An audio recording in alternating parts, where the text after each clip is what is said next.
How'd you get into comedy? My comedy, man, like so many other people who do this genre of entertainment, was birthed out of tragedy.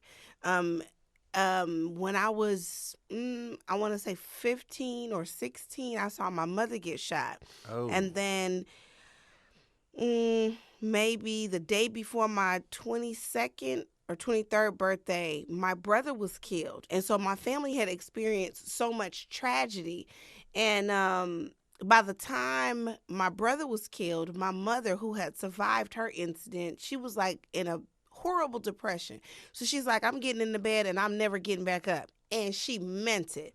So I'm coming to her house every day and I'm standing at the foot of the bed telling jokes and stories and trying to pop lock and cabbage patch and, trying to work it out. And eventually she went from laying down in the bed to sitting up in the bed. So, well, I've got my peanuts and my water. Go on and stand up there and do your rendition of things. I was like, oh, okay. And so one day I go to her house and she's not in the bed. And I'm like, where's my mother? And I look and she's like, we're in here. I'm like, who is we? Well, I went across the street and I got the neighbors and I told them you was funny. Stand up there. Y'all are going to love this. I'm like, what? So I'd start performing in the living room. That was no how kidding. it started. And people weren't giving me money to be a dramatic actress. I wanted to be Cicely Tyson. Thank you very much.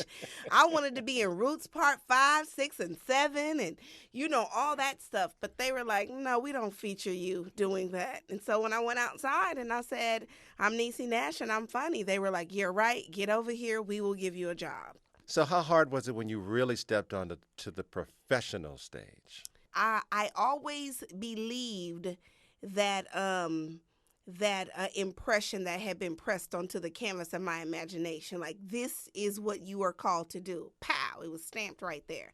And so since I always believed it, when I walked that thing out, I never felt like there was another option. Mm-hmm. So, I stayed that journey. I stayed on that course, and I used to be the only one taking 3 babies to an audition, but you know what? No matter what. I live by the no matter what of it all. So I would take my 3 babies, pack them up, and I would do what I got to do. Actually, I booked Reno 911 and Clean House, which is my home makeover show that I Right. host, the same week. That following week, I booked Recurring on Bernie Mac. So it kind of all Wait a minute. happened at the same time. You got 2 TV show series and a recurring role on another series in the same week? Within about 2 weeks. I heard that one of the auditions that you went into, I think this is one where you took your children and they were taking too long. Oh, that was for Reno 911. Tell us that Actually, story. I went to the audition for Reno. The funny thing about that is that when I got that phone call, originally it wasn't improv that we were going to do. It was sketch. And they called and said, can you do characters? I was like, yes. I had never done them. I was like, but what is a paycheck is attached on the end of it? I'm going to figure it out in the car on the way there. So I lied and said I knew how to do it. And I was like, you know what? I'm going to pray over it. I'm going to pray over myself. And when I get there, but when I got there, they were running late. And I said, wait a minute. And so I went and knocked on the door, and it was maybe 15 people in the room. And I was like, are y'all about to get this dog and pony show started? And they were like, well, are you in a hurry? And I'm like, yeah, I got to get my kids to Chuck E. Cheese by 7 o'clock. You know what I mean? The last time I got there late, they jumped on the rat, the head came off, and it was horrible. I saw you in a blue swimsuit that was really thongish. I was waiting on the You was- T word. Thong, thong, thong, thong. I was waiting on you to hit me with You were rocking that thong, and you weren't even at the beach. Well, let's talk about that. Let's talk. Okay. Okay. When they decided to switch from doing a sketch show to a unscripted parody of cops for Reno 911, we all got to create our cop characters. They came to me and said, what kind of cop do you want to be?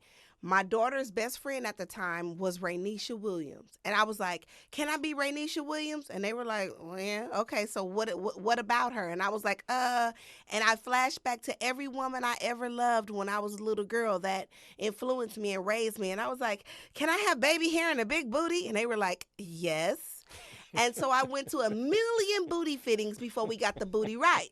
So we get the booty right, but now we're doing a movie, which is Reno 911 Miami. Cut two, you actually got to see the booty out of the pants. So we have to build it. So what does mother do? She goes into the studio and she stands there on this thing while they put plaster all over my real booty. I'm like, okay, where are we going with this, gentlemen?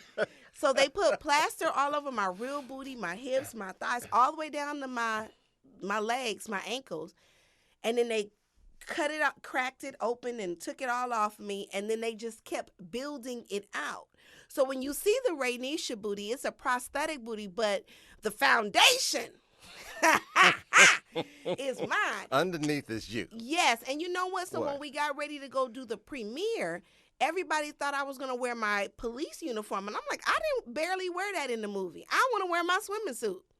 And they were like, oh, would you really do it? I'm like, you can't be fearful and be in comedy. Those two things cancel each other out. Because you had to have nerve to wear that, didn't you? You know what? Because a lot of people didn't know I had on a prosthetic.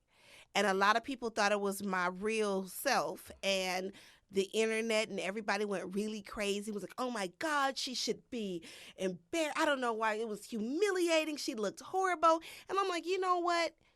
It's all in the eye, all in who's beholding it. Because if that was Pamela Anderson, 40-some-odd years old, little bikini, they would have been like, oh my God, Pam, you look great. I'm like, you know what? Shut up. I get more prison mail than Pamela Anderson. Deal with it, people. Huh? Prisoners are checking for all of that. Wait a minute. Let's talk about somebody that you worked with who was really respected in the business, Bernie Mac. What was your relationship with Bernie? Wow.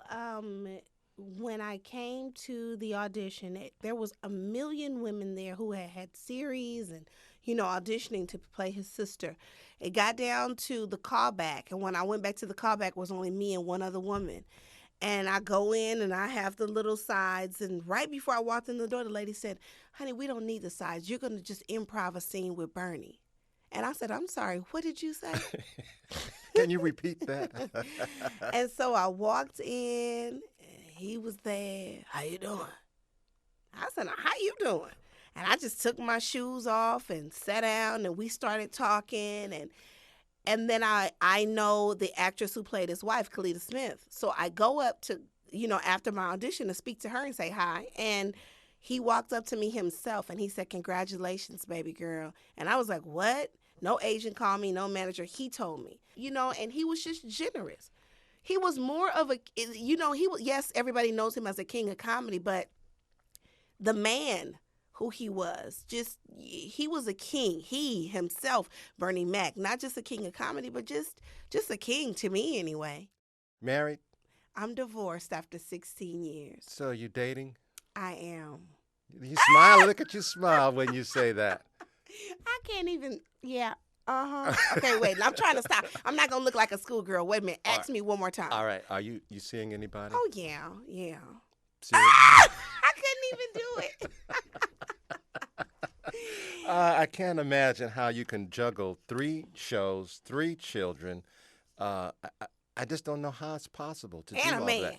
And a man. No, I'm just kidding. How you do all of that? You know what? Prayer, my mama. That's a combination right there. That's pretty powerful stuff. That's a double dip. I look at you and I see this is your signature look, isn't it? With the flower in my hair. With the flower in your hair, yeah. Yes. It's cute. Thank you. Is that what the brothers tell you? They say you're cute. I don't even think they see the flower. For everything else. They can't get to the flower. They notice it. Now, you know what? Let's talk about that just for a minute if we can, because your voluptuousness, is that yeah. Okay. Get situated. Yes. That's a good thing, but is it also a burden for you?